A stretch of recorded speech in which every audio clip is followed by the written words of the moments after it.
हमारे इस चैनल पर आप सभी का स्वागत है। हमने अपनी पिछली वीडियोस में पेंट की शेप और पेंट के अंदर कलर को कैसे फिल करते हैं उसके बारे में सीखा है। हम दोबारा पेंट को ओपन करते हैं हमारे इस वीडियो में। देखो, आप सिंपली वही पहले वाला मेथड है कि आप सर्च बार में जाके पेंट लिखोगे और जैसे आप पेंट लिखोगे यहाँ पे आपके पास पेंट का ऑप्शन आ जाएगा और जैसे आप क्लिक करोगे आपके सामने पेंट विंडो ओपन हो जाएगी। ठीक है, देख रहे हो आप जैसे कैसे आपके सामने पेंट विंडो ओपन हो रही है। ठीक, अब हमने ये शेप्स वगैरह कर ली थी हमारी पिछली वीडियो के अंदर और हमने ये जो टूल्स थे इनमें सिर्फ एक टूल को छोड़ के पिक विद कलर, बाकी सारे टूल्स हम उसमें कर चुके थे। और लाइन का जो साइज़ है, मतलब जो शेप का साइज़ है, वो भी हम अपनी पिछली वीडियोज़ में कर चुके हैं। आप आपको हमारा जो पिछली वीडियो का जो लिंक है वो इस वीडियो के डिस्क्रिप्शन में मिल जाएगा। आप डायरेक्टली वहाँ से भी उन वीडियोस पर जा सकते हो। ठीक है, अब हम इसके अंदर देखते हैं। शेप के अंदर आप देखोगे यहाँ पे आउटलाइन और फील दो ऑप्शन है हमारे पास। सबसे पहले हम आउटलाइन करेंगे और फिर हम फील के ऊपर जाएंगे। आउटलाइन के लिए आपको आउटलाइन क्लियरली तभी समझ में आएगा। सिंपली आप क्या करो, एक शेप बनाओ और इस शेप का जो साइज है वो सिंपली मैंने आपको पिछली वीडियो में बताया था, कलर और प्लस की हेल्प से आप इसका साइज इंक्रीज कर लो। ठीक है, देखो मैंने कितना साइज इंक्रीज कर लिया आउटलाइन का।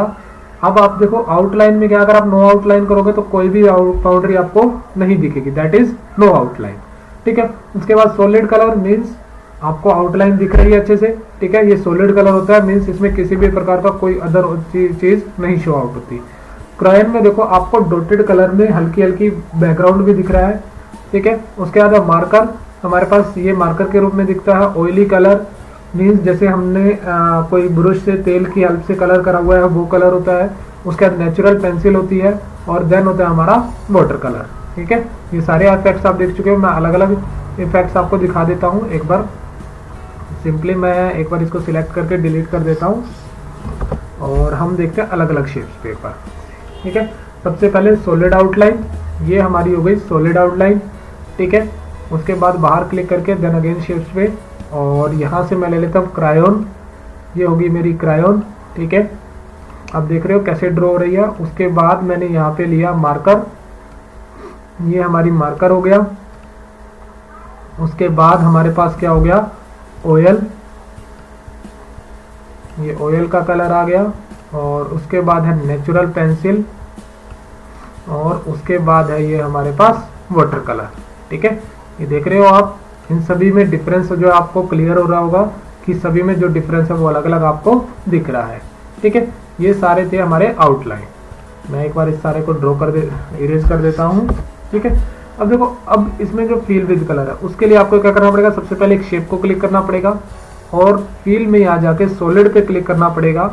और जो ये हमारा आपको दिख रहा होगा कलर टू, पहले इस पे क्लिक करो। ठीक है, सिंपली यहाँ से कोई भी एक कलर फिल कर दो और वापस कलर वन पे क्लिक कर दो। अब जब आप ड्रॉ करोगे पिक्चर तो आप देखोगे कि आपका जो पिक्चर है उसके अंदर भी कलर आ रहे हैं। अभी देखो बाहर की शेप इसलिए आ रही है, मैंने यहाँ पे वाटर कलर करा हुआ था, मैं इसको सॉलिड कर देता हूँ वापस। अब देखो यहाँ पे आपको कलर पिक्चर के अंदर जो शेप आपकी उसके अंदर कलर फिल करा हुआ रहा है। ठीक है, अब हम दोबारा दूसरी चीज करेंगे, क्रायोन। अब यहाँ पे देखो अंदर वाला कलर। ठीक है, अगेन हम तीसरी शेप करेंगे, मार्कर, ये आपको मार्कर का इफेक्ट दिख रहा है। ठीक है, और उसके बाद हम एक सेकेंड, मैंने बाहर क्लिक नहीं किया, सॉरी। और उसके बाद है ऑयल, ये आपको ऑयल इफेक्ट दिख रहा है। उसके बाद आते हैं हम नेचुरल पेंसिल पे, ये हमारा नेचुरल पेंसिल इफेक्ट है। उसके बाद हम आते हैं इसके अंदर वाटर कलर पे।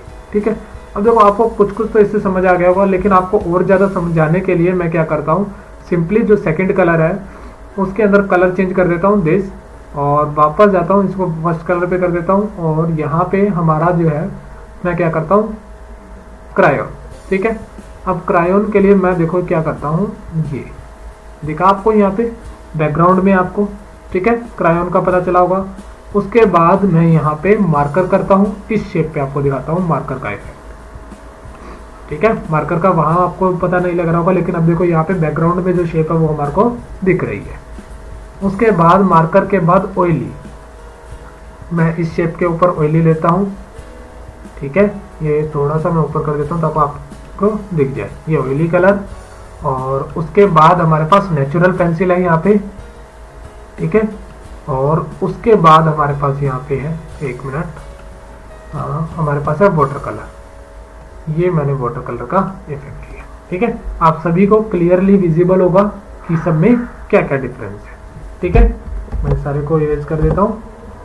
अब देखो आप सोचोगे कि यहाँ पे डिलीट करा, पहले व्हाइट आ रहा था और अब ये कलर क्यों आया, क्योंकि हमने यहाँ पे जो सेकंड कलर लिया हुआ था वही हमारा वास्तव में क्या होता है, बैकग्राउंड कलर होता है, तो वही उठ के आता है। मैं वापस इसको व्हाइट कर देता हूँ और जब मैं इसको डिलीट करूंगा तब आप देखोगे वापस हमारा बैकग्राउंड व्हाइट कलर आ गया। अब आपको यहाँ पे आउटलाइन और फील अच्छे से समझ आ गया होगा, ठीक है। अब हमारा क्या है, देखो अब इस सेक्शन पे आते हैं, इमेज के सेक्शन पे। इसके लिए हम क्या करते हैं, पहले एक शेप को, इसकी जो आउटलाइन है मैं वापस छोटी कर देता हूँ और इसके अंदर कलर फिल कर देता हूँ एक बार, ठीक है, कलर फिल। और आपने देखा होगा यहाँ पे ये कलर क्यों आ रहा है, क्योंकि एक्चुअली जब हमने शेप ड्रॉ करी थी तो फिल में हमने इसको सॉलिड करना था, ताकि यहाँ पे हम जो कलर फिल करें वो एक्यूरेट कलर आए। आगे समझ। अब देखो इन दोनों में अब मैंने क्या करना है, सिलेक्ट। देखो सिलेक्ट के कई ऑप्शन, दो ऑप्शन है हमारे पास। सबसे पहले रेक्टेंगुलर सिलेक्ट। आप जैसे रेक्टेंगुलर सिलेक्ट करोगे, आप सिंपली क्या है, एक बॉक्स के रूप में आप एक शेप को सिलेक्ट करके बाहर रख सकते हो। फर्स्ट ऑप्शन ये है आपका। सेकंड ऑप्शन क्या है सिलेक्ट के अंदर, क्या नाम है इसका, फ्री फ्रॉम सिलेक्शन। मीन्स आप अपनी मर्जी से कैसे भी सिलेक्ट कर सकते हो। देखो एक पेंसिल की तरह ऐसे लग रहा है जैसे एक पेंसिल चल रही हो, माउस का बटन दबाए रखना है, जब तक आप दबाए रखोगे तब तक आप कर सकते हो। जिसे आप छोड़ोगे ये आपकी शेप सिलेक्ट हो जाएगी, ठीक है। अब जब आप उठा के देखोगे तब आपको पता चलेगा कि आपकी जो शेप है जैसे आपने सिलेक्ट करी थी वैसे ही सिलेक्शन हुई है। उसके बाद आता है सिलेक्ट ऑल। सिलेक्ट ऑल का मतलब क्या है कि आपका जितना भी पेज है वो सारा का सारा सिलेक्ट हो जाएगा। देखोगे आपकी जो बाउंड्री है, मतलब ऊपर टॉप पे पेज पे डॉटेड लाइन आ रही है और नीचे भी जाके देखोगे तो सारे पेज पे डॉटेड लाइन है। इसका मतलब क्या है कि जो हमारा पूरा का जो पूरा पेज है वो सिलेक्ट हो चुका है, ठीक है। उसके बाद है इसमें देखो यहाँ पे इन्वर्ट सिलेक्शन। इन्वर्ट सिलेक्शन के लिए क्या करना होगा आपको, सबसे पहले जैसे मैं आपको दिखाता हूँ, यहाँ पे मैंने इसके अंदर रेक्टेंगुलर सिलेक्ट करूंगा। मैं सबसे पहले सॉरी सिलेक्ट ऑल नहीं करूंगा, रेक्टेंगुलर सिलेक्शन करूंगा मैं इसमें। देखो मैंने रेक्टेंगुलर सिलेक्शन कर दिया, ठीक है। अब देखो रेक्टेंगुलर सिलेक्शन करने के बाद मैं करूंगा यहाँ पे इन्वर्ट सिलेक्शन। अब देखो इन्वर्ट सिलेक्शन करने से आपको ये लग रहा होगा कि ये जो हमारा पेज है सिलेक्ट ऑल वाला ऑप्शन हो गया, कि सारा का सारा पेज सिलेक्ट हो गया, लेकिन ऐसा नहीं हुआ है। जब आप माउस की हेल्प से क्या करोगे, लेफ्ट क्लिक बटन दबाए रखना है, लेफ्ट क्लिक बटन दबा के इस पेज को नीचे की तरफ खींचोगे तो अब आप देखोगे कि बाकी सारा पेज नीचे आ गया, लेकिन जो आपने सिलेक्ट करा था वो चीज ऊपर रह गई है इन्वर्ट सिलेक्शन में, ठीक है। तो ये होता है हमारा क्या चीज, डिलीट कैसे होगा, मैं एक और बार बता देता हूं। सिंपली आपका क्या करना है, क्या होता है कि जितना पोर्शन हमने सिलेक्ट करा है वो सिर्फ वहीं रह जाएगा, कोई भी सिलेक्ट करोगे हमारा नीचे और माउस का लेफ्ट बटन दबाए रखना है और माउस को ड्रॉ करना है। उसके बाद डिलीट का ऑप्शन होता है, छोड़ोगे सिंपली आप क्या कर सकते हो, सिलेक्ट करके जितना पोर्शन आपको डिलीट करना है आप उतना पोर्शन सिलेक्ट करिए करोगे और सिंपली आप क्या कर सकते हो, इसको डिलीट कर। एक और ऑप्शन भी होता है हमारे पास, जैसे आप सिलेक्ट करोगे कीबोर्ड के अंदर आपके पास क्या होता है, डेल डिलीट बटन होता है। आप जैसे कीबोर्ड से डिलीट बटन को दबाओगे तो ये आपका डिलीट हो जाएगा, ठीक है। उसके बाद आता है ट्रांसपेरेंट सिलेक्शन। देखो ये काफी इंपॉर्टेंट चीज है सीखने के लिए कि हमारे पास ट्रांसपेरेंट सिलेक्शन क्या होता है।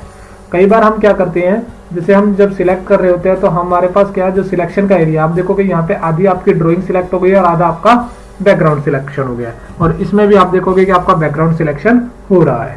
तो आप सिंपली जैसे आप क्या करोगे ट्रांसपेरेंट सिलेक्शन पे, तो आपका जो बैकग्राउंड है वो नहीं आएगा, सिर्फ क्या आएगी, जो आपकी स्क्रीन है वही उठ के यहाँ पे शो आउट होगी, ठीक है। अगर आप सिंपली अगर आप ऐसा नहीं करोगे, देखो मैं अगर यहाँ से ट्रांसपेरेंट सिलेक्शन हटा देता हूँ तो आप देखोगे कि बैकग्राउंड भी आ रहा है यहाँ पे साथ के साथ, ठीक है। इस बैकग्राउंड को हटाने के लिए हम क्या करते हैं, वापस ट्रांसपेरेंट सिलेक्शन करते हैं ताकि हमारा बैकग्राउंड ना आए। अब कहीं भी उठा के ले जाके रखोगे तो आपका बैकग्राउंड यहाँ पे नहीं आएगा।